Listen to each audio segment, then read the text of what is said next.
Hello, this is Computer Science 30S, Scratch, Lesson 3, Searching a List. So we've been dealing with lists. As the lists get bigger, you may need to search a list for a particular item.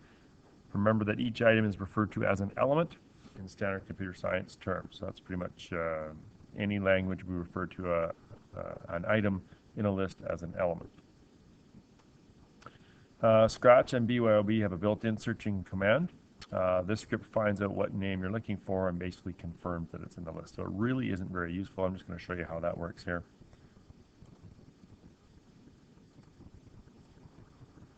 So I've got a list here with 5 names in it, and I'm going to search for Doug. And it searches through and it finds it, but it doesn't tell me where. It doesn't really tell me much. All it does is here it is here. I ask for the name. I set name search to answer, and if names the list names contains name search, then I say that I found it. Now, all it does is check to see if it's in the list. It doesn't find out what position it's in, so not particularly useful.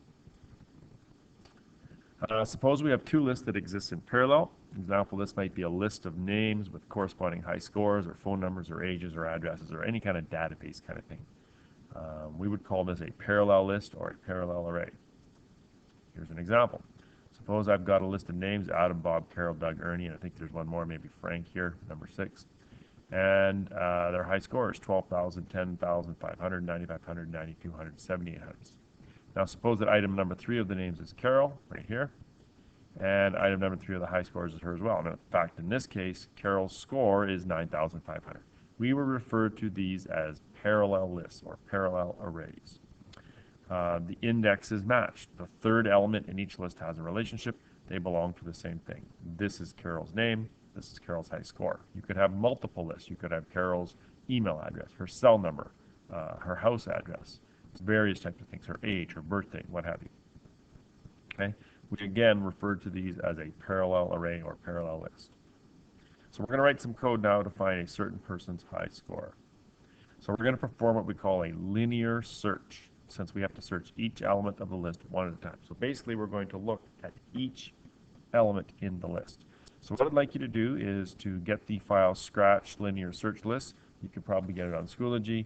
I think you can find it in the Google Drive. There's a variety of places you could find it. So go ahead and try and find the file Scratch Linear Search List. Basically, it's a Scratch file with these particular names and high scores in it. So you could probably create it yourself if you had to. All right, I have the file up here, and you can see that I've got 6 names: Adam, Bob, Carol, Doug, Ernie, and Frank, and their corresponding high scores. Let's see what we have to do now. I'd like you to type this script in and see exactly how it works. So type this in, put the video on pause, type this in, and check it out, and then I'll, when you come back from pause, then I'll have a go through it with you to have a look at it. All right, by now you should have created that script, and we're just going to run it here. So ask me to search for a name. I've got it on single stepper here, so you can see it going through. Basically, what it does is we ask the name for the name to search for. I set the name to search for to answer, and I set what we call a flag, name found to not found. So in other words, the flag name found is set to not found. We know that we haven't found the name yet. We're going to set the counter index to 1, and I'm going to repeat the following loop. I'm going to repeat until name found is equal to found. In other words, the flag goes up. Hey, I found the name. Or the index is equal to the length of high scores. In other words, we keep going until I've either found it or I've run out of names to look for. Then I check, is the current item index of names is equal to the name that I was looking for? And if it is, then I'm going to raise my flag and I'm going to set name found equal to found. And I'm going to say the high score for 2 seconds. And if it's not the name that I'm looking for, then I just change the index by 1. I go to the next one on the list, and I keep repeating. This is referred to as a linear search because I'm looking for each particular item one at a time to see if it's the one I'm looking for. What I'd like you to do now is modify the script so that if the name is not found, it gives you an appropriate message and asks if you want to search again. I'll give you a moment to do that, and then I'll show you the answer. Okay, hopefully you've had a chance to try to modify that program.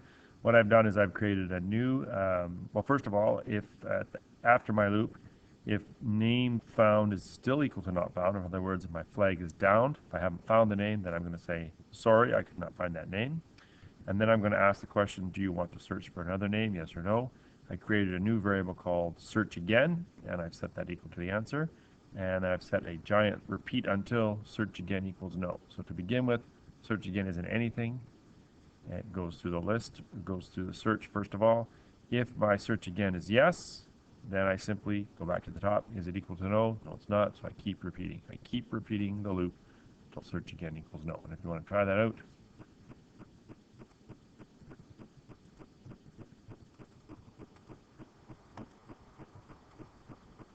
no, I need to, because I've already run it once here, I'm going to have to set a variable.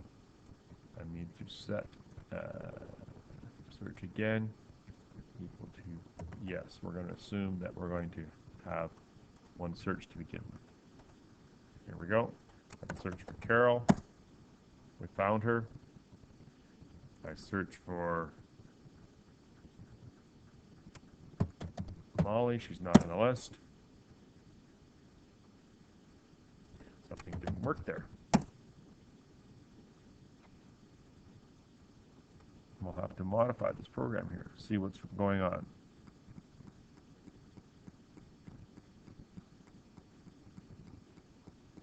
All right, so I found the problem.